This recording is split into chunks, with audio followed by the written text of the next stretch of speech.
Hej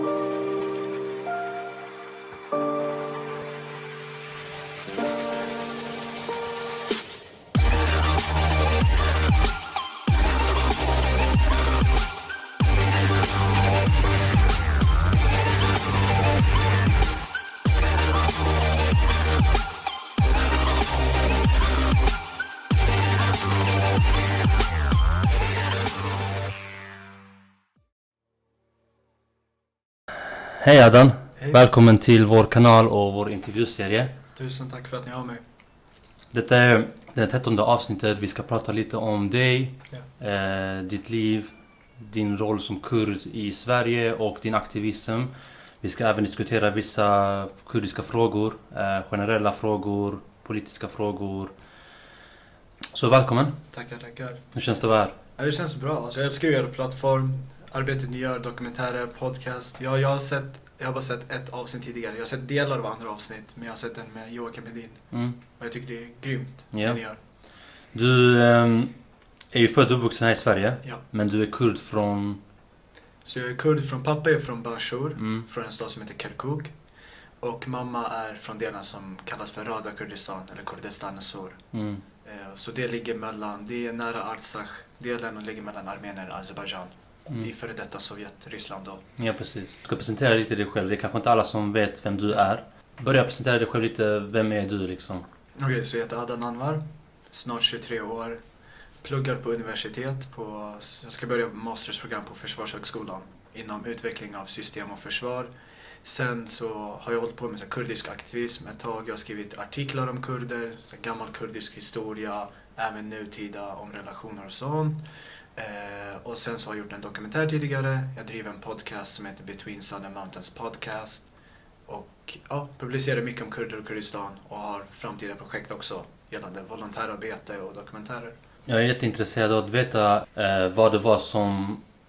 För att så som jag tänker är att man växer upp i en antingen omgivning som är väldigt kurdisk. Eller att man själv kanske har en erfarenhet av att ens identitet har ifrågasatts kanske, eller alla har olika bakgrunder, men vad var det som fick dig att känna lite så här att du vill vara lite aktiv inom kurdiska frågan? Absolut. Ja, men alltså när jag växte upp, jag är ju född och uppvuxen här i Sverige. Så var det mycket det här, mina föräldrar såg till så att vi skulle vara anpassade till det svenska samhället men även förstå om den kurdiska frågan. Det var också krig som pågick, jag är ju född 98. Så det var krig som pågick och kriget med Irak tog slut 2003. Och fram tills dess så berättade mina föräldrar om det som händer i Kurdistan, men de var väldigt tydliga med att inte berätta för mycket. För de kände att men de här är fortfarande unga, de kanske får komma in i det lite senare. Men samtidigt, vi firade svenska traditioner, kurdiska traditioner. Vi hade ju Nowroz och allt sånt där hemma. Vi gick på Nowroz-fester, vi växte upp i en kurdisk miljö. Men det var mot de senare åren, speciellt i kriget mot IS när jag skulle börja gymnasiet. Det var då jag började läsa mer om kurdiska aktivister, de här gamla Qasim-Lo. Jag såg det som hände på nyheterna och jag kände att men hur kommer det sig att ingen pratar om detta? Det var så här, svensk media, när de pratade om Kurdistan då var det Irak. När de skulle prata om dödade kurder då var det irakiska kurder. Det var aldrig kurder som hade dött. Samtidigt så rapporterar många andra länder, även om stater utan några gränser, då kallade man de länderna eller etniciteterna vid deras namn. Man gjorde inte som med kurder. Så det var då jag började komma in i den frågan, började prata mer om det med vänner, även icke-kurder då, som typ svenskar och andra nationaliteter. Började skriva mycket mer om det på sociala medier, främst på Instagram, delade. Och det var även när jag tilldelades ett stipendium, när jag tog studenter från Kungsholmens gymnasium, som jag kände men nu vill jag skillnad. Och då var det men samla in pengar, åka dit och volontärarbeta. Och vi kommer gå in på det, jag är jätteintresserad av din aktivism och lite mer djupgående kring det. Men om vi börjar lite mer med dig som person. Hur skulle din familj eller dina vänner beskriva dig? Alltså jag brukar alltid ha en one-liner. Som är den här, jag är den som väntar när någon knyter skorna. Men det är bara att jag försöker alltid se till så att alla är med mig. Och är det så att någon behöver hjälp, då försöker jag vara där. Men sen, alltså jag är en extrovertisk introvert. Så jag gillar att vara för mig själv och skriva eller läsa och sånt. Men samtidigt hjälpa andra. Och jag tror också, när andra ska beskriva mig, då är det typ hjälpsam. Som jag skulle sätta främst. Om jag ska skryta om mig själv då. Ja, precis. Hjälpsam. Okej. Och du pratade mycket nu om media. Hur din blick av media var kring den här kurdfrågan. Ja. Men ur ett personligt perspektiv, alltså jag tänker när du växte upp med vänner, jag såg i den här videon Tänk till som vi pratade om, där ni snackade mycket om det här med hur det är att vara kurd i Sverige. Om du berättar lite så här din erfarenhet, jag tänker bland vänner eller bland i offentligheten. Vad har du för erfarenhet? Vad har du liksom stött på? Både bra och dåliga sidor. Alltså jag tror något som verkligen alla kurder kan relatera till, det är det här du har inget land. Alltså när man, sen barns ben har man fått höra du har inget land. Så fort man får vart kommer du ifrån? Man säger Kurdistan eller jag är kurd. Då säger de direkt du har inget land. Och då, det har typ nötat sig in i huvudet på ett sätt eller annat. Så det har ju varit tufft. Men då har man också förstått att när man har träffat andra kurder så har man ändå en gemenskap. Man kan relatera till dem och de förstår vad man går igenom. För det är väldigt få som inte är kurder som kan veta vad kurderna egentligen går igenom. Och det man får höra sen barn. Sen har jag ändå haft det bra. Alltså det är ju så att andra personer som har förstått vad en kurd är eller till och med frågat okej, men vilka är kurderna eller vart ligger Kurdistan? Och man får berätta. Då får de en större inblick på okej, men den här personen kommer därifrån, det här är det som händer. Och det är typ också under de senare åren när jag har blivit äldre som jag har märkt okej, men vi har riktigt fina traditioner och högtider som många andra också kan relatera till. Som exempelvis Nowroz. Så det har varit tufft och det har varit bra. Och det jobbiga har ändå varit så här, många pratar ju ofta om att men jag har besökt hemlandet, jag åkte dit. För oss var det inte det. Jag besökte Kurdistan 2003 när jag var 5, då var det när kriget med Irak tog slut. Och sen så besökte jag det 2009 och då var det 6 år däremellan. Och jag har bara varit där 3 gånger, så senaste gången var 2019. Så det har alltid varit tufft för oss. Och sen är det ju jättemånga kurder som inte kan besöka sina hemländer eller släktingar, vare sig det är Bashur, Baku, Rojava eller Rojava. I den här videon då, jag är jätteintresserad för att liksom... Efter jag såg den här videon så fick jag idén att jag ska göra en liten så här quiz till mina följare. Där jag skrev vilka har upplevt mobbning på grund av sin identitet. Och hela 74% svarade ja. Jag kan minnas att de brukade kalla mig för Peter Pan. Jag vet inte om du har hört det innan. Jo, landet ingenstans och det här. Det var... Men jag tog det aldrig som mobbning. Det var mer skämtsamt. När jag blev vuxen eller lite äldre så insåg jag lite mer allvaret i det hela. Hur upplevde du det här? Var det skämt? Alltså var det skämtsamt? Tog du illa upp? Eller var det både och? Hur? Ja, det är en bra fråga. Alltså grejen, man tog ju det skämtsamt. Det beror på också vem som sa det. Är det andra personer som man vet, okej, de här förstår vad som händer med kurderna. De här själv kommer från bakgrunder som kan relateras eller kopplas till den kurdiska. Då förstår man skämtet. För då skämtar jag med dem, de skämtar med mig. Men sen vet man, okej, med vissa etniciteter, de var inte så, de menar det på ett mer seriöst sätt. Och det är också som du säger, alltså, under de senare åren då har jag varit så, okej, men det är inte kul. Alltså det var kul back in the days, vi hade de här skämten. Men sen förstår man också hur långt vissa går. Och för dem, det är inte det här, okej, men jag förstår mig på din kultur genom att skämta med dig. Utan det är mer bara att de säger det för att såra. Och det är då man förstår, okej, de gör det bara för sin egen vinning egentligen. Skulle du säga att det i din erfarenhet har varit på en nivå där vi kan säga att det är mobbning? Eller är det mer liksom, du har skitit i det, du har inte liksom tagit åt dig? Alltså det har ju varit mobbning, men jag har inte tagit åt mig. På den nivån. För man har fått höra det så mycket och då är det bara, men acceptera det, skratta och bara fortsätta vidare. För man vet alltså i slutändan, om du säger något, det kommer inte göra någon skillnad. För om en person är så ingnuggad i den förståelsen och hatet, så det kommer inte göra någon skillnad alls. Så det har inte påverkat dig, eller? Nej, jag skulle inte säga det. Alltså självklart så är det är inte kul. Men jag skulle inte säga att det har påverkat mig på en större nivå. För man förstår ändå, när man får höra det så ofta, så förstår man ändå så okej, men det var ignorera det. Okej, och dina föräldrar, din pappa var från Kirkuk, sa du? Ja. När kom de hit? 90... Tidig 90-tal. Pappa kom hit sen 80-tal om inte jag misstar mig. Okej. Och din mamma var från Röda Kurdistan? Det stämmer. Är det någon stad vi snackar om där som hon är från, eller? De var tvungna att flytta runt. Jag kommer inte ihåg exakt namn på städerna, men de var tvungna att flytta runt mycket. För det var... Var träffades de då? De träffades i den armeniska delen. Men sen så bodde de i Moskva. Okej. Och de delarna. Vet du någonting kring vad de har gått igenom? Alltså, har du någonting du kan... Alltså min farfar var general i Peshmerga. Så han var i det som man kallar för military intelligence. Och då var han jagad av irakiska armén. Så han var efterlyst.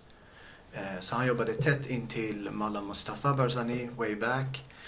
Och fick hålla på mycket med sånt. Och då var min pappa tvungen att fly när han var 7 år. Så det finns alltid en historia, jag berättade den förut också. Det är att när han var 7 år så flydde han. De flydde från Kirkuk till Rojalat och sedan till persiska städer. Genom bergen då. Och så tappade han sina tofflor på vägen. Så han sprang barfota med sin syster i famnen. Och de flydde till bergen som jättemånga andra kurder. Och sedan vidare in till Rojalat-delarna. Så det är pappas hela historia. Och då var det mycket krig. Mycket sånt. Och sen så han tvungen, alltså hela hans familj, de var ju tvungna att fly utan hans pappa då, för han var ute i krig. Och då visste inte de vart han var. Och det fanns ju inte det sociala medier, hålla koll eller kontakten. Och mamma kom ju från den röda Kurdistan-delen. Där har det varit mycket förtryck också. Speciellt från Azerbaijan. Och alltså azeris generellt. Så då var de tvungna att flytta mellan olika städer. De fick typ gårdar brända, de fick inte äga vissa saker. Och min morfar då, han var ju med i armén i Sovjetunionen. Och de accepterar inte heller honom som kurd från väldigt många. Så de har ju fått utstå mycket förtryck. Även fast de kommer från olika delar. Du pratade lite om det här med under din uppväxt. De har sagt till dig att vara stolt över din identitet. Och rätta mig om jag har fel nu, men det första jag vet som är offentligt i alla fall i din aktivism är ju den här dokumentären. Ja. Stämmer? Ja. Berätta lite bakgrunden kring det. Hur var det att du kom in på jag ska göra en dokumentär? Berätta lite om det projektet. Ja, absolut. Nej, men jag har alltid känt så här. Alltså vi har ju jättemånga stora kurdiska aktivister och personer som har gjort mycket. Och jag kände att men nu har jag skrivit mycket, jag har lagt upp mycket. Men jag vill göra något mer. Jag vill inte bara snacka utan jag vill göra någonting. Så då blev det ju volontärarbetet. Och vi hade så mycket material efteråt. Och det var så många som frågade, men vad ska ni göra med det? Och det var då vi kom på, men vi har filmat mycket. Vi har lagt upp mycket filmer, bilder och sånt. Så då sa vi, men vi gör en dokumentär om det hela. För det var inte planerat att det skulle bli en stor dokumentär. Det var mer, jag ska lägga upp bevis på att jag har varit där och volontärarbetat. För vi samlade in 31 500 kronor. Och då ville vi visa till de som har donerat att men vi har inte tagit pengarna för oss själva. Så då samlade jag ihop ett litet team. Och sen började den växa. Så när jag kom tillbaka från Kurdistan började vi titta igenom klippen och vi bara, men vi gör en dokumentär. Och sedan så var det en vän som håller på med musik. Och han sa, jag gör en soundtrack. Och en annan vän hade tillgång till en studio. Så då kunde vi spela in sådana voiceovers. Och då var det fler som började komma in i teamet. Vi började skriva manus, vi började ordna allting, bygga upp det hela. Fixade en riktig poster. Och då sattes igång. Och det var då jag märkte också när jag började lägga upp på Insta-story speciellt. Så på min story på Instagram. Då var det många som började engagera sig som inte var kurder alls. Och det var också något jag tycker man bör nämna. Speciellt när jag åkte ner för volontärarbete också. Att jättemånga som inte var kurder donerade pengar. Vi snackar om svenskar. Till och med, alltså det här är också ett känsligt ämne. Men till och med iranier och turkar donerade stora, alltså vi snackar om 1-2 tusen kronor för mitt volontärarbete och skrev till mig med en så här Bishi Kurdistan. Och jag tycker det är jättemånga kurder som fått utstå med många typer av rasism och sånt. Men jag tyckte ändå det var på något sätt underbart att se men det finns etniciteter som förtrycker kurder men personer från de länderna som ändå donerar och stöttar den kurdiska frågan. Så jag förstår det, du planerade ingen dokumentär, du åkte på volontärresa, det var det som var ditt mål, eller din plan. Exakt. I efterhand så gör du en dokumentär efter när du kom hem till Sverige liksom. Det är då planerna kommer upp. Berätta om resan då. Ja. Var åkte du, vad fick du se, berätta lite. Så planen var att jag skulle volontärarbeta på flyktingläger. Och då var det för en organisation, den största organisationen där borta då, som har hand om flest flyktingar, Barzani Charity Foundation. Så jag kom i kontakt med dem och sa att men jag vill hjälpa till på flyktingläger. Och då var det okej, de bara men du kan få träffa ungarna, du får se till, eller det var ungar, det var tonåringar och så var det äldre också. Och hjälpa till att lära ut engelska, så jag skulle vara engelsklärare där. Men jag kände också, men jag kommer vara på flyktingläger, men samtidigt finns det jättemånga kurder, även i Bashur, som har det svårt. Så då kom vi på idén, men jag har stipendium, vi samlar in pengar. Och målet var, vi sa men 10 000 kronor, det är en hel del. Och vi satte 10 dagar tror jag det var. På 2 dagar samlade vi in 14 000 kronor, så den krossades direkt. Så då kom vi upp till 31 500.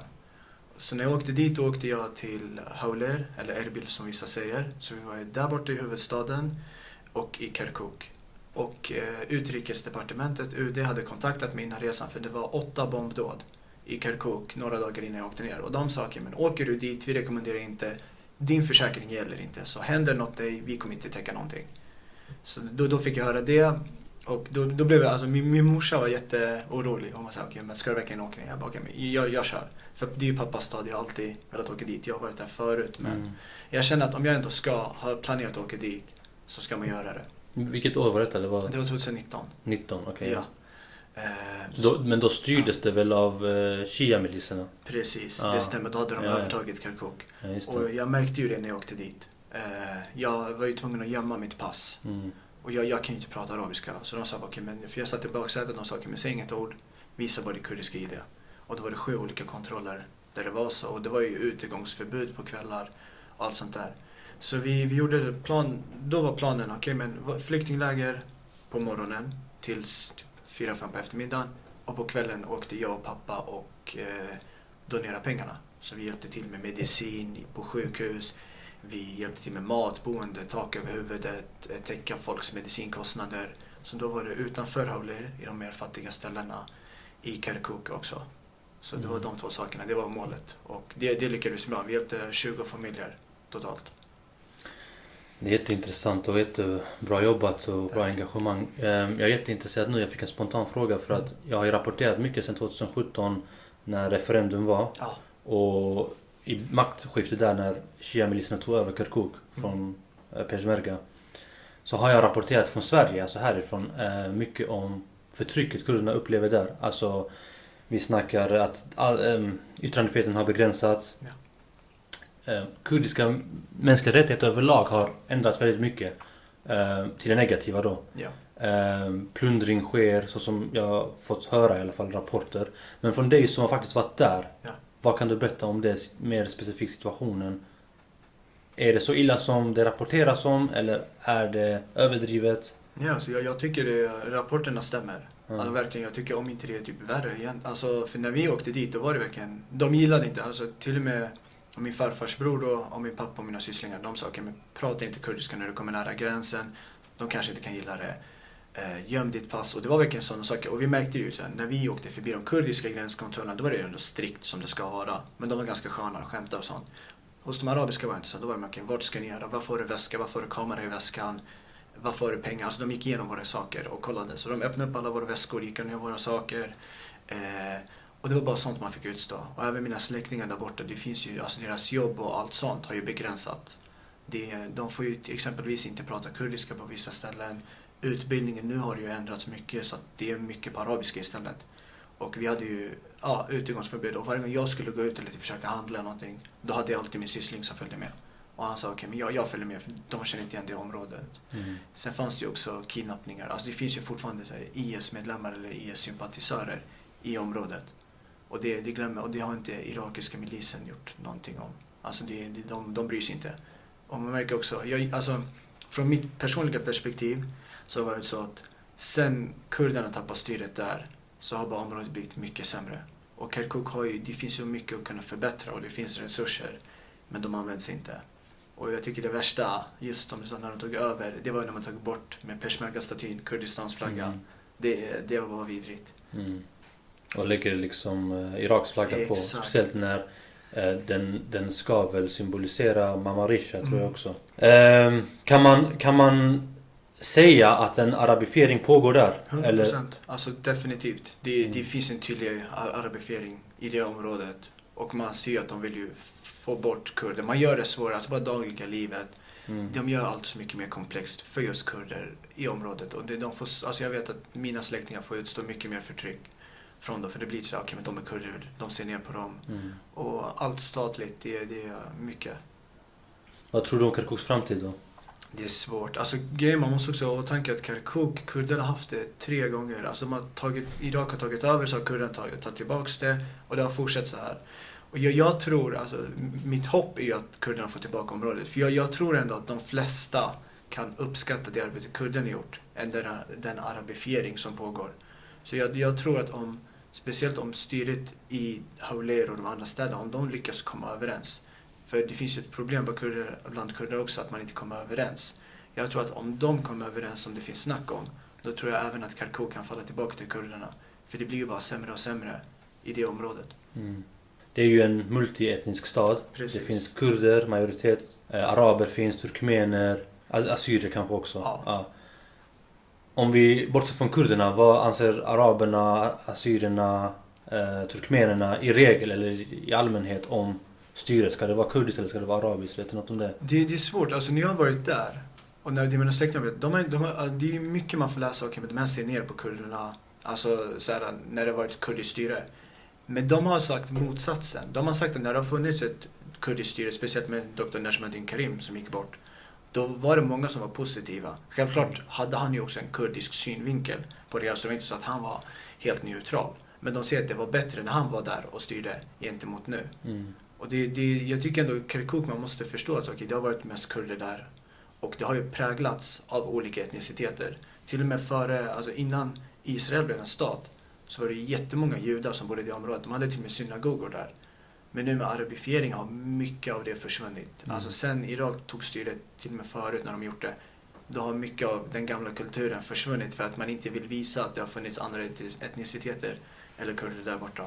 Mm. Och det är också dåligt för man tar bort all historia och kultur som finns från den staden. Och det är speciellt en stad som Kirkuk som har tillhört många olika grupper sedan jättemånga år tillbaka. Det finns knappt något kvar. Ja, precis. Om vi går tillbaka till dig då. Du har ju aktuell nu med din podcast. Ja. Between Sun and Mountain, ja. Heter den.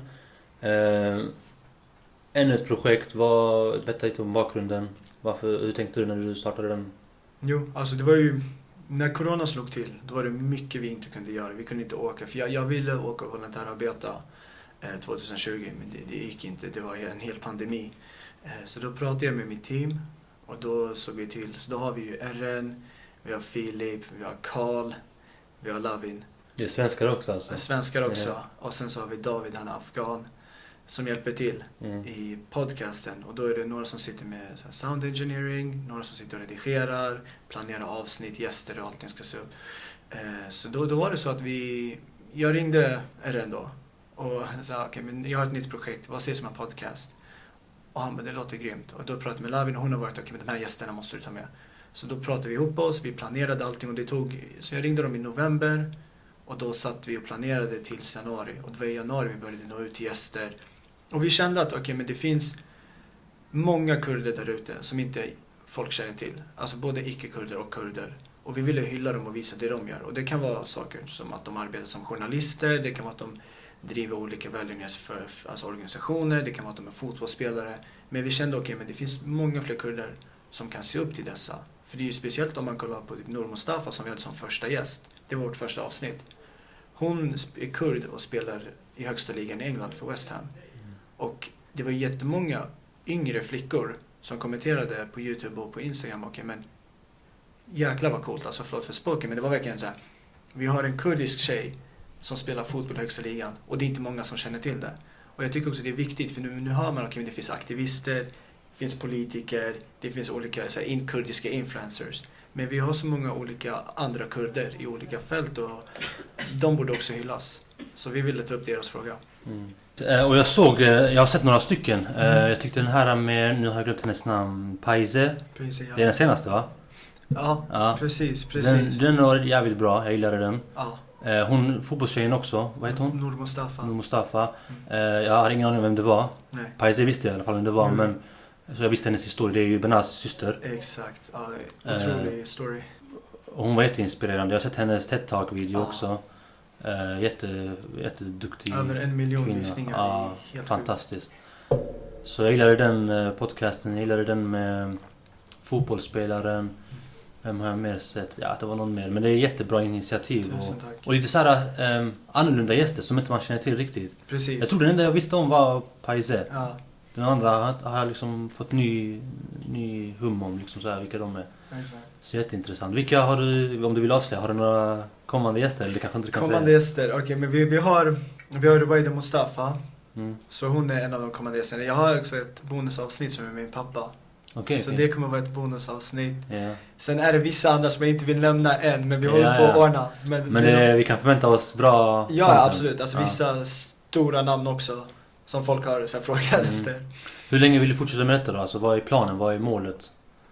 Alltså podcasten, vi har planerat säsong 2. Vi vill köra en säsong 3. Men vi har planer på att också spela in några avsnitt när jag åker till Kurdistan nästa år.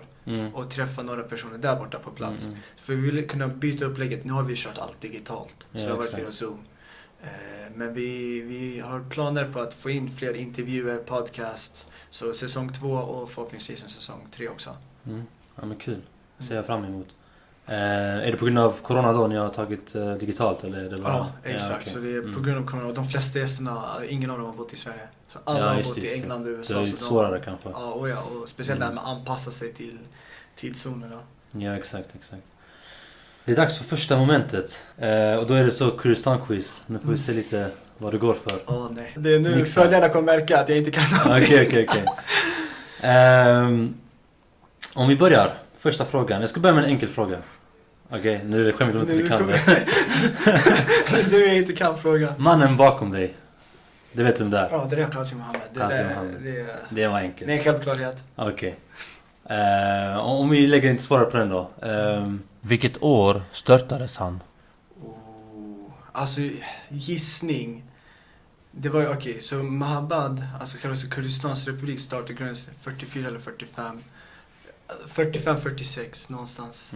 Snyggt, 46 var det. 46, ja. Ja men snyggt. Och kvinnan där, vet du om det är? Ja men det där är... Alltså jag hatar att folk kallar henne för kurdiska Angelina Jolie. För det är Vian, alltså någonting sånt. Men det var ju Vian Asia Ramazan. Exakt. Och du känner henne till en historia? Ja, alltså, men snyggt. Riktigt bra soldat och modig. Och jag tycker det är synd att väst kallar henne för kurdiska Angelina Jolie. Precis, det är tidningar och så här. Men det är så rubriker och så. Ja, det är hemskt, alltså det är ju så här, det var ju kritik för att det var att de sexualiserade henne. Ja, 100%. Samtidigt, du vet, tidningar har alltid varit såna, allt för rubriker liksom. Så. Men snyggt, 2 av 2. Okay. Vi fortsätter. Vi ska lägga ett svårare nu. Right. Du vet hur Mahabad-flaggan ser ut om vi är inne på den. Om du kollar på de här kransarna som är... du ser dem. Precis. Det är som vete. Det är vete, precis. Vad är det för symbol? Är det en kurdisk symbol? Antik kurdisk symbol? Eller svar ja eller nej? Ja, nej, frågan är jätte... Alltså, 50-50. Det är 50-50 och jag brukar alltid få fel på dem. Ja, men jag vill säga ja. Du vill säga ja. Men det svaret är nej, eller hur? Det är nej. Exakt, ser du? Det är faktiskt en sovjetisk symbol. Kommunistisk symbol. Okej, det är för att Sovjet hjälpte till att grunda hela det. Precis. Så om man kollar, jag vet inte om du kan sånt där, men om man kollar mycket på sovjetiska flaggor. Många sådana flaggor har ju den också. Jo, men det är ju för att när Stalin kom till makten så fanns det inte så mycket... Alltså det var ju, folket hade det dåligt. Och då ville han visa med hjälp av propaganda att vete kom till. Precis. På ett sånt sätt och att det skulle bidra till att hela landet byggdes upp och allt sånt. Exakt. Ja men kul. 2 av 3 hittills. 2 av 3. Vi kör på. Om vi går in på Rojava då. Ja. När en soldat blir martyr i Rojava så man lägger upp bild på den här personen som blir martyr. Då symboliserar gul färg männen och grön färg symboliserar kvinnorna. Okay. Ja eller nej? Gul färg för männen, grön färg... Men ja, nej fråga. Men det känns som en ja-fråga. Säker? Vi kör på ja. Stämmer. Okay. Snyggt.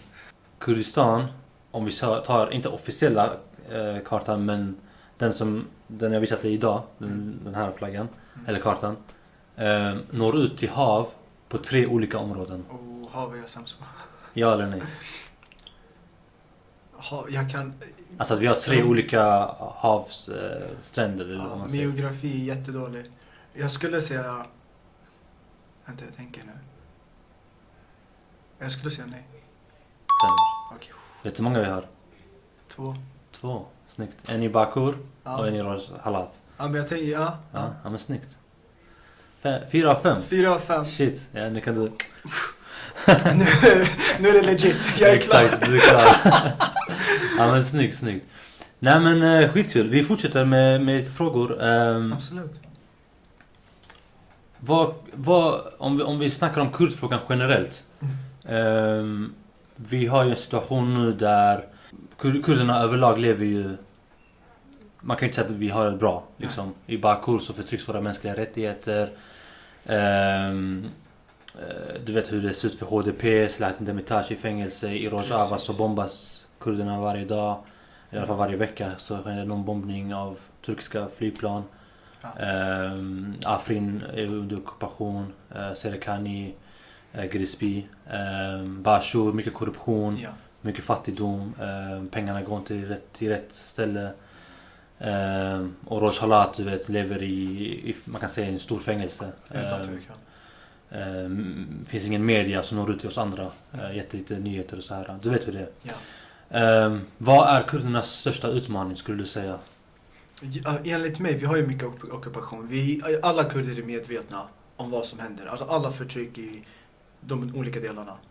Jag tror att det är enigheten som är den största utmaningen för kurderna. Enigheten? Ja, och det gäller både diaspora-kurder som är uppväxta här, men även kurderna i de 4 olika delarna.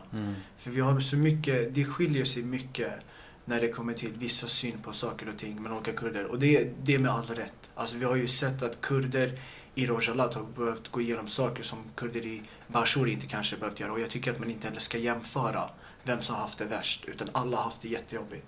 Och jag tror att det är den här enigheten att kurder måste inse, okej, men vi vill ha ett enat land. Vi söker ändå samma fråga i slutändan, och det är ett enat Kurdistan med alla 4 delar. Och jag tror att den enigheten är svår att få till för att vi har blivit inmatade, och till och med om vi kollar på i Bakur. Det är jättemånga kurder som inte ens fått läsa eller lära sig kurdiska. Och då är det svårt för dem att förstå jättemånga kurdiska saker och kunna relatera till dessa. För att de som har ockuperat våra områden, de har varit väldigt duktiga på att systematiskt förtrycka kurder, ta bort deras litteratur, ta bort ordet kurd och Kurdistan. Så jag tror att den svåraste grejen för kunna det är att komma överens. Men jag tror också att det går. Alltså vi har ju sett speciellt med typ, ta Clubhouse som exempel. När den plattformen kom ut, det var jättemånga kurder där som hade olika grupper, olika rum. Och de lyckades komma överens om många saker och ting. Även om vi har våra olikheter så tror jag att vi kan komma överens över de större frågorna. Och jag tror också att ju mer saker och ting digitaliseras, ju lättare kommer det bli. Om vi snackar mer politiskt då, vad tror du är viktigt för att kunna närma sig enighet? Jag tänker på, vi såg den här hemska tiden 94-97 när första inbördeskriget bland kurder skedde. Det var nära nu nyligen mellan PKK och KDP att det skulle bli ett till inbördeskrig. Folk snackade ju om det. Nu har det lugnat ner sig lite, men om vi snackar ur ett politiskt perspektiv, du nämnde Clubhouse, men det är lite mer kanske sociala medier. Om vi snackar lite mer styret i Bashur, styret i Rojava. Vilka steg måste tas för att kunna enas, typ? Absolut. Men jag tror politikerna har varit så insnöade i att kämpa för sina frågor med all rätt också. Alltså vi vet att typ, de i Bakur kämpar mycket för kurdiska frågan just i Bakur, medan de i Bashur fokuserar på den. Och det jag vill se mer av, det är den här samhörigheten. Vi såg att kurder lyckades samarbeta när IS kom till. Då fanns det en kommunikation. Jag tycker att det som har varit synd, att även om vi tar exempel till Bashur, alltså jag menar till och med EKT och Parti, de här 2 stora partierna kom inte överens med varandra. Så det blir en jättedålig symbolism för de andra. Och jag tror att de måste på något sätt kunna samtala och kunna visa, okej, vare sig det är projekt. Alltså vi ser kurder, till och med nu med KRG, de lyckas ju göra projekt med Armenien. De lyckas göra projekt med länder som i Danmark och Norge. Men de gör inte det med kurderna i Bakur, i Rojava. Och jag förstår att det är svårare. Men samtidigt, det kommer ju bara leda till bra kurser om vi fortsätter våra olikheter. Om vi kan lyckas ha öppna skolor tillsammans med länder som Armenien, som också förstår sig på förtryck, men inte kunna göra det med våra egna. Vad blir det för symbolism då? Då blir det som att, okej, kurder i Bashur tror endast att men det är vi som gäller, nu jobbar vi med Armenien och det är det styret. Jag tror att politikerna måste samarbeta mycket bättre. Och det är att vare sig åka dit, samtala, sen förstår jag att det är svårt. Men om politikerna inte kan göra det och de ska representera folket, vad kommer folket tro då? Exakt. Bashur-politikerna säger ju, deras argument är ju mycket det här PKK i våra berg, varför är de i våra berg och krigar i Turkiet eller i Bakur? Rojava och Bakur säger mer att varför samarbetar ni med Turkiet, ni är Jash och så vidare och så vidare. De kastar ju sådana här argument mot varandra. Vad anser du, liksom, om vi tar det från Bashurs perspektiv, alltså nu Barzani till exempel. är det rätt av dem att ha ekonomiska och militära samarbeten med Turkiet för att skydda sig själva? För det är det de gör. De har ju det här för sin egen, alltså för att på något plan ha en bra relation med en stor fiende. Ja. Och det är i bekostnad av en annan kurdisk grupp. Ja.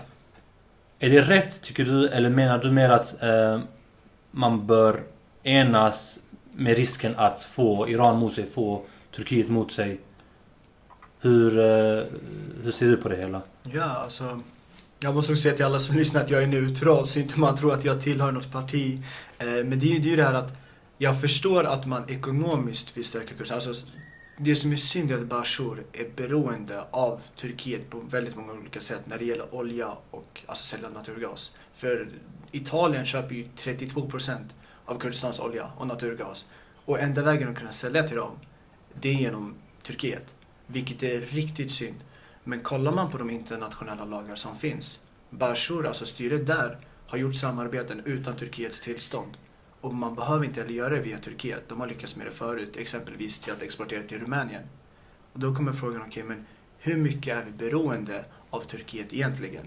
För vi har ju sett, okej, om Kurdistans, alltså om styret i Bashur, deras ekonomi stryps, då blir det svårt för folket att kunna klara sig. Men samtidigt, om vi kollar på de pengarna som tillförts till Turkiet, då har vi bidragit till deras militär. Och då är det som att man indirekt bidrar till deras militär som sedan går ut och dödar kurder, andra minoriteter. Så det är just den frågan. Jag tycker att det som jag tycker saknas, speciellt med kurdisk politik nu för tiden, det är den här öppenheten. Det finns ingen transparens som det fanns förut. Nu är det mycket, alltså jag hade det till och med som ett ämne i skolan och skrev om det. Det är speciellt det med alternative fact som har blivit populärt. Det händer för mycket smutskastning. Man smutskastar varandra för mycket. Och det finns ingen transparens. Om kurderna, till och med här i diasporan och i Bashur, får se, okej, ni samarbetar eller säljer saker till Turkiet. Vad exakt är det pengarna går till? Vad gör Turkiet med de pengarna? För de måste ju kunna tjäna pengar på något sätt, styrt i Bashur. Men samtidigt, om vi vet, okej, men vår olja går till att döda kurder. Det blir inte mänskligt. Och sen så, jag förstår båda sidorna. Alltså jag förstår att Bashur tycker att okej, men PKK är i våra områden. Och de tar Turkiet närmare Bashur. Men samtidigt måste de också förstå, okej, med PKK och alltså YPG som har samarbetat med och så. De blir förtryckta där. Och det behövs ett starkare samarbete. Så jag tycker transparensen saknas. Och det är något jag velat se mycket mer. För det finns publikationer som media här i Sverige och USA släppt på att båda partierna, eller många olika partier lagt upp på sociala medier alternativ fakta för att försöka smutskasta varandra. Och det är jättemånga kurder som läser det och ser, och det är jättelätt att snappa upp det. Och det är inte bara kurder, alltså generellt. Vi såg ju valt i USA, samma sak. Och det leder ingenstans. Då är det bara att kurder istället på sociala medier, okej, men du är Barzani, du är PKK, du tillhör Öcalan. Och det är ju, alltså i slutändan, de politikerna ska ju representera oss. Då är det som att vi hatar på varandra och använder deras namn för att göra det.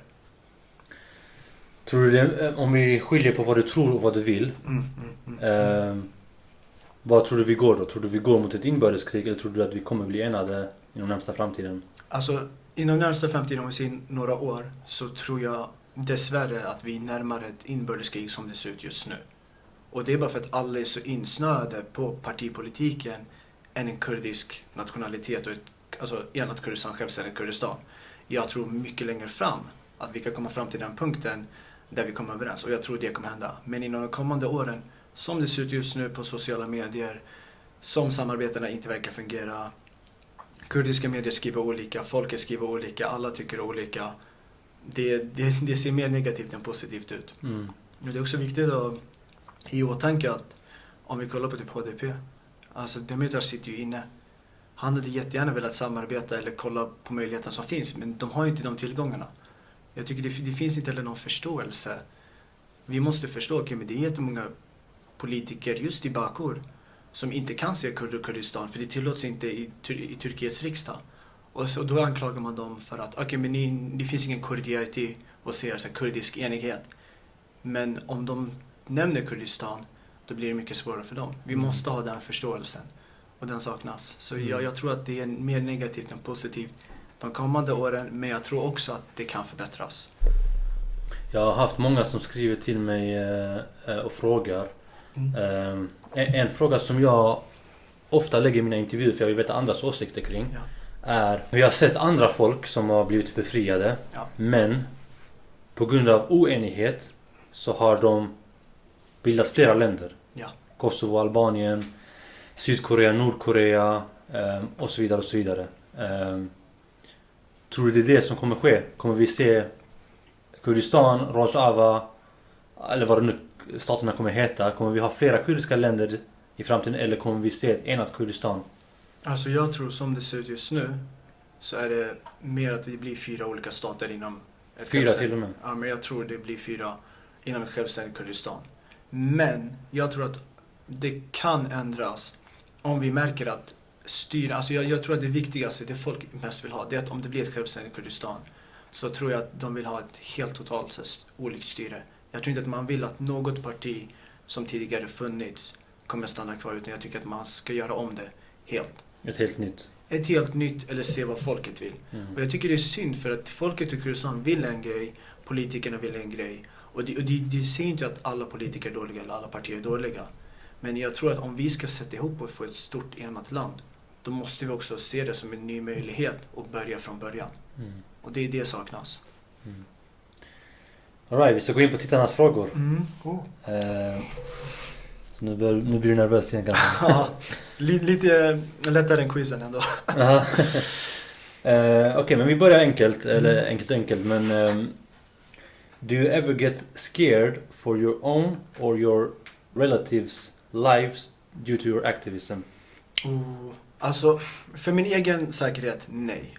Men det är det värsta som finns, när man får dödshot när det kommer till familjemedlemmar. Det har hänt, eller? Det har hänt. Och det är speciellt alltså, när man skriver om det som händer på Twitter, det som händer i Turkiet. Just från Turkiet, då är det konton från Tyskland och Turkiet som börjar skriva. Och då är det bara ignorera. Och det är sånt som man ändå får en att tänka efter. För jag vet typ, min egna säkerhet, den är lugn. Alltså men när det kommer till andras, då blir det mycket svårare. Och samtidigt, typ, när jag volontärarbetar nu i framtiden också, kommer jag ha ansvar över mitt team och deras säkerhet. Så det är det mest jobbiga med aktivismen, skulle jag säga. Vad har de skrivit då för något till dig? Typ? Alltså dödshot, de kan skriva typ att de ska våldta familjemedlemmar, släktingar, vad som. Alltså det som turkar skickar mest, det är bilder på döda kurdiska soldater. Den är högst uppe. Och då är det saker, så här ska vi göra med dig, så här ska vi göra med er, kolla vad som hänt med er och allt sånt. Och det visar också respekten och nivån de ligger på. Och det värsta är att om de kommenterar, för jag har haft så här inlägg på Instagram eller på Twitter då, som har fått 300 likes, 600 likes, 700 likes, 400 retweets och sånt. Och då är det att de kommenterar bilder på döda kurder. Inget händer med deras konton. Twitter bryr sig inte. Men när jag skriver något, då kan mitt konto stängas av i 3 dagar. Och det visar också hur dåligt det sköts. Jag menar, vi har bilder på döda kurder som har våldtagits, alltså kurdiska soldater. Ingenting knäpptyst från Twitters sida. Om en kurd skriver, men så här där händer kurder i Bakur, i den turkiska ockuperade delen av Kurdistan, då kan de stängas av. Det är helt sjukt. What is the biggest goal you have when it comes to your activism? Alltså, för mig det är samarbeten med andra, alltså stora kurdiska kanaler som exempelvis nu, men även kurdiska aktivister. Jag hatar termen influencers, med personer som kan bidra, men även lokalt. Alltså min dröm är ju att kunna på ett sätt eller annat inom några år starta upp, antingen digitalt eller på plats, en skola för flyktingar i Kurdistan. Och det är bara för att jag känner att när jag har varit på flyktingläger, största problemet är att man inte satsar på deras framtid. Man satsar på deras säkerhet, vilket är jätteviktigt. Men det finns ingen framtidsplan. Det här med utbildning existerar inte. Och det är jättemånga flyktingar som vill studera, som vill lära sig. Och de kan bidra så mycket mer till samhället om de får lära sig. Om det finns en plan för dem. Okej, men ni är på flyktinglägret, det finns skola de här dagarna. Vilka ämnen vill ni studera? De flesta barnen eller tonåringar jag pratar med, de säger jag vet inte vad jag ska göra. Och det för mig är det viktigaste som jag känner att jag kan bidra med aktivismen. Det är min egna kunskap, men kunna samarbeta lokalt. För det finns organisationer som UNICEF och UNHCR som hjälper till. Men jag tror mer på att satsa man med de lokala organisationerna i Kurdistan, så kan man komma mycket längre. Följdfråga till detta. När vi snackar om din podcast, har du någon drömgäst du vill ha på din kanal? Drömgäst, alltså det finns ju flera. Jag har ju Han som gjorde Turtles Can Fly-filmen, Bama Hobadi.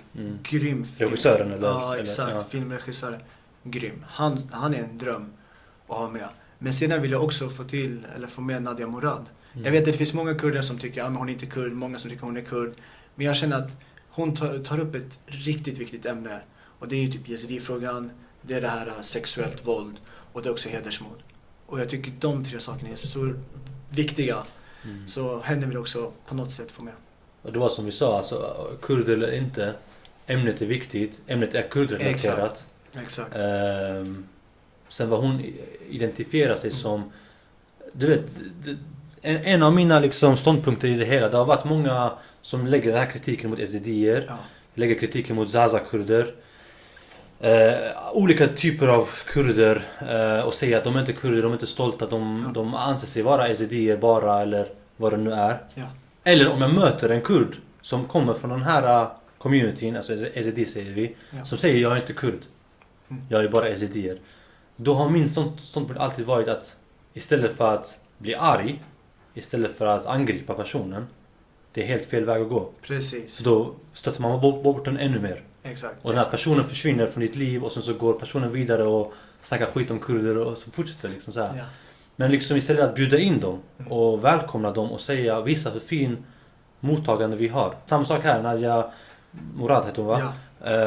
Hon kanske inte är, jag vet inte, hon kanske inte är så stolt. Men då får vi inte pusha bort henne. Precis. Verkligen, så jag tycker transparensen behövs. Och kurder måste inse att vi kan inte få alla att älska oss. Det kommer inte kunna hända. Men vi behöver förståelse, okej, men om du inte gillar det vi gör, varför gör du inte det? Men sen tycker jag också det är viktigt att nämna, men om hon inte identifierar sig som en kurd, hon har gjort väldigt mycket för kurder också. För yazidier och för kurder generellt. Hon pratar ju mycket om det här med hedersvåld. Hon pratar mycket om hedersmord. Hon har byggt upp läger för sådana personer som blivit utsatta för det. Och det tycker jag man också borde hylla. Så det finns fördelar, det finns nackdelar som med allting. Det finns ju bland oss kurder, det finns bland icke-kurder också. Så jag tycker du är helt rätt i det du säger. En fråga som kommer från en annan tittare. How do you feel about the Kurdish diaspora speaking on the behalf of those in Kurdistan? Och jag tror vad som menas är att vi i diasporan inte riktigt kan sätta oss in i vad de upplever där. Har vi rätt att snacka om, eller rätt och rätt, har vi liksom, jag tror du förstår frågan. Ja. Den är svår, alltså jag har fått höra den förut. Och så här igen, jag tycker att vi diasporer gör inte fel när vi nämner kurdiska saker. Vi har ju gått på demonstration. Vi var upp till 30 000 i Stockholm och protesterade för ockupationen av Rojava i Afrin och allt det där. Men jag tycker att man inte ska använda det som händer kurder, alltså det förtryck de får, för sin egen vinning. Och då pratar inte okej, men du får följare, du får likes, du får kommentarer. Utan du ska börja branda dig själv, alltså verkligen marknadsföra dig själv som individ genom att använda andra kurders förtryck. Det tycker inte jag är okej. För jag har sett att, nu ska jag inte nämna någon namn, jag har sett att kurdiska influencers ibland använder den kurdiska frågan för att hylla sig själva. Och det är så här, vi är ju mer än bara en person, en politiker, en aktivist. Vi är ju en hel folkgrupp, alltså vi är kurder. Vi ska inte behöva se en person som han eller hon representerar alla kurder. Det tycker jag är helt fel. Så jag tycker att man ska vara noga med det man säger. Och självklart, vi diaspora-kurder, vi kan ju inte relatera till det förtryck de har. Men vi har föräldrar, vi har släktingar, vi har närstående som har gått igenom det. Det kan också vara jättenära vänner. Så vi vet ju vad de går igenom, men vi har själva inte gått igenom det. Och då måste vi ha en förståelse. Men sen om du ska marknadsföra dig själv som en privatperson genom att använda andras förtryck, det är bara löjligt. Bra svar. 2 frågor till. All right. Ur ett kurdiskt perspektiv, vad anser du om Israel och Palestina-frågan? Absolut. Jag tycker kurdernas största problem under hela Israel-Palestina-konflikten, det var att kurder började attackera varandra för att vissa kurder tog Israels sida, andra kurder tog Palestinas sida. Och det var så, okej, men hur kan ni få det att handla om er själva nu när det handlar om Israel och Palestina? Varför attackerar ni varandra? Och det skedde över sociala medier, Instagram och Twitter. Och ur ett kurdiskt perspektiv, alltså vi har ju sett palestinier som stöttat kurder. Vi har även sett Palestina då som har en Saddam-staty. Och Saddam är ju en av de värsta diktatorerna där ute och dödat hundratusentals kurder. Och då blir det så, okej, men varför ska vi stötta dem om inte de stöttar oss? Men mitt perspektiv har alltid varit, det handlar om en medmänsklighet. Jag tycker att om palestinier stöttar oss, då ska vi stötta dem. Sen om de vill att inte stötta oss, om vi ser oskyldiga människor där, då ska inte vi säga, men vadå, ni stöttar Saddam eller vad som, varför ska vi hjälpa er? För det handlar om medmänsklighet. Och i ett kurdiskt perspektiv, jag har sett kurder stötta Palestina för vi känner att okej, men de förstår vår kamp. De är också ockuperade, om man tycker att de är ockuperade av Israel. Men samtidigt också så förstår jag om kurder stöttar Israel. För Israel har tidigare haft en kontakt med Kurdistan, de har samarbetat med Kurdistan. När Kirkuk ockuperades var Israel det enda landet som skickade hjälp och som sa ja till kurdisk självständighet. Samtidigt, Israel samarbetar med Turkiet och israeliska vapen har använts mot kurder. Så då tycker inte jag att man ska ta någon sida. Och vi har ju sett, det finns ju väldigt många kurdiska judar. Det var väldigt många kurdiska judar som flydde till Israel när de fick självständighet och som bor där. Och vi har jättemånga kurder där borta. Så jag tycker ur det perspektivet, jag tycker inte man ska ta någon sida, man ska titta på hela konflikten ur ett medmänskligt perspektiv. Och jag förstår om vissa kurder vill göra det, men jag tycker det är helt fel. För den konflikten handlar inte om oss kurder. Så om vi ska börja attackera dem och säga okej, men Israel har gjort det här som är bra för kurder, Palestina har gjort det här som är bra för kurder. Båda har gjort bra och dåliga saker. Så vi måste bara få ha förståelse för den konflikten. Slutligen, när, det här är en riktigt svår fråga, när tror du att Kurdistan kan enas och bli självständigt? Exakt datum. Exakt datum, samma dag. Vi ska göra en ny nationaldag utanför det. Nej, men. Alltså jag tror så här. Inom kommande 10-15 åren, låt oss säga 10, så tror jag att styret i Bashur kan få självständighet. Det tror jag definitivt. Vi har ju sett att det inte fungerar med styret i Irak. Pengar saknas. Styret där kommer inte överens mellan sunni och shia. Och det har alltid varit en fråga om sunni, shia och kurder. Och jag tror att USA, vi har ju sett dem dra sig ur. De drog sig ur Rojava. De drog sig ur Afghanistan nyligen. De är trötta på att hantera andras konflikter. De vill också närma sig och dra ut ur den konflikten i Irak. Och om vi kollar på Bashur, jag menar NSAs största högkvarter i Mellanöstern ligger just i Hawler. Så jag tror att just Hawler är väldigt viktig för USA. Och de har ju ett stort spel i Mellanöstern. Så jag tror att den delen kan få självständighet inom 10 år, utan tvekan. Sedan när det gäller de andra delarna, det är mycket svårare. För jag tror att om den delen får självständighet, då blir det lättare för dem att samarbeta med Rojava. För vi ser att Rojava börjar också närma sig självständighet ur ett visst perspektiv. Och de vill ju kunna få självständighet och det börjar skilja sig mycket mer mellan dem och den syriska regimen. Så jag tror att om de två delarna kan få självständighet och samarbeta, det viktigaste där, det är att om båda får självständighet, att man samarbetar. För samarbetar inte de, då är det kört. Gällande delen i Rojalat, det är väldigt svårt att se något förbättras där, tyvärr. Speciellt med ny president som är en diktator. Det är väldigt svårt. Alltså drömmen är ju att kunna se den självständighet till Kurdistan. Men man måste också vara realistisk. Och slutligen Bakur. Jag tror, blir det bättre hos Bashur och Rojava så kan Bakur också få hjälp. Men det beror på hur frågan i Turkiet blir. För vi har sett att Turkiet bara blivit värre och värre. Alltså kurder de utstår mer och mer konflikt för varje dag som går. Så det är vad jag skulle gissa på i alla fall. Om vi börjar med Bashur, då tror du att, för du nämnde det som första som kan bli en stat, då tror du att det här kommer ske genom en väpnad kamp? Ännu ett krig? För jag tänker att Iran och Turkiet kommer motsätta sig detta. Absolut. Precis som de gjorde i referendum. Absolut. Kommer det vara krig? Kommer vi se många dö? Kommer vi, eller är det mer så här, okej, någon västmakt kommer gå in och säga att ni går inte in här nu, de själva, eller vad tror du kommer hända? Alltså Hawler har ju no-fly zone. Så jag tror att om vi ska ta Bashur, det beror på exakt vilka städer i Bashur vi tänker. Jag tror definitivt att det kan bli krig. Alltså vi såg ju det hände i Kirkuk. Det var ju ganska mycket som hände där under den korta perioden. Men jag tror att det kommer vara krig, men inte på en storskalig nivå. Det enda som behövs, och jag tycker inte man ska lägga allt på västmakterna, men jag tror att det som behövs, det är ett större stöd gällande typ no-fly zones. Det är det viktigaste, att kunna få stöd vad gäller flygräder och bara militär och veta att den säkerheten finns så länge det finns en kommunikation. För jag tror inte heller USA orkar vara inne i de länderna. Jag tror inte de orkar vara i Irak så länge som möjligt. De har ju dragit ur jättemånga soldater.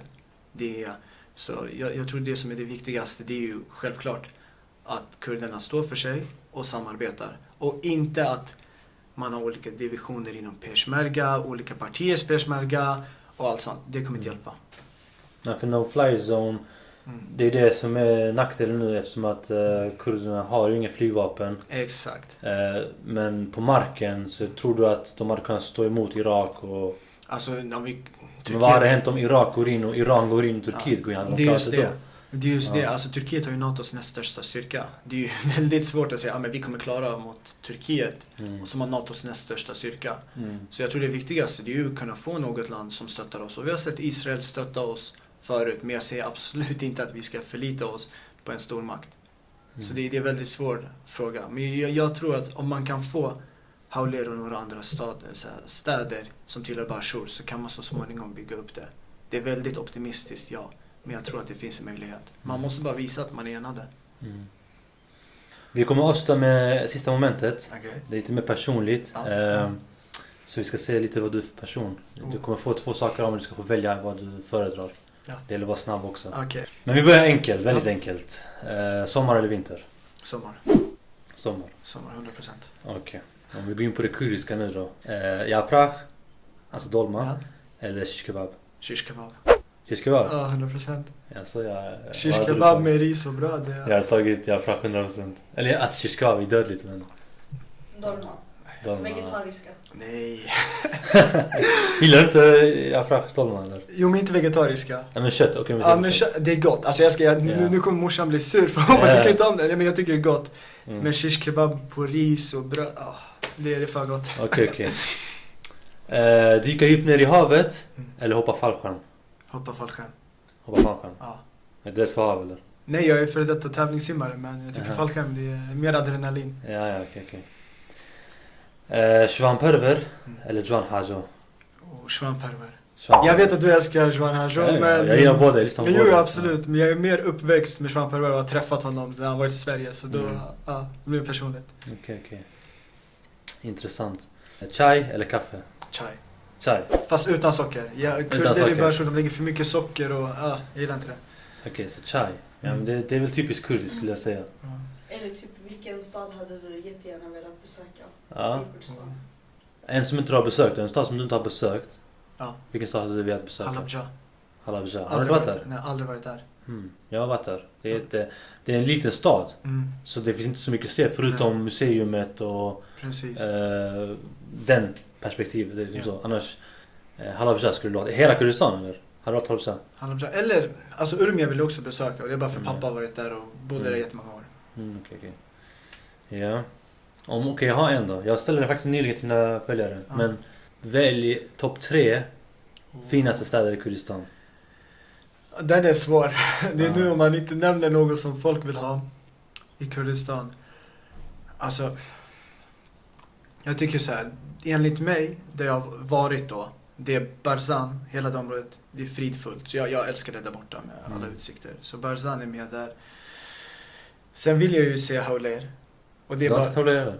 Jo, jag har varit där. Du har varit där, ja. Men det är bara för Hawler Citadel, Qala. Den är mäktig.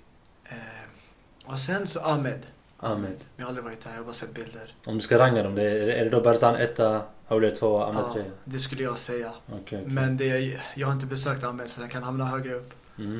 Ja, intressant. Tack så jättemycket för att du var med. Tack själv. Det uppskattas jättemycket. Hoppas du tyckte det var bra. Ja. Hoppas att du har ätit det mätt. Ja, det finns för mycket som alltid så kurdisk tradition. Ja, om det är någonting du behöver hjälp i aktivismen eller så, det är bara att höra av sig. Absolut. För mig det handlar om att liksom kontakter hjälps åt, samarbete. För att ensamma det är svårt att hitta på, alltså göra saker, göra förändring. Men tillsammans, oavsett parti, oavsett religion eller vad det nu kan vara, ideologi, så tror jag att man kan nå mycket längre. Definitivt. Så det är bara att höra av sig, skäms aldrig höra av sig. Ja, men det är samma, det uppskattar det väldigt mycket. Tack så mycket. Tack själv.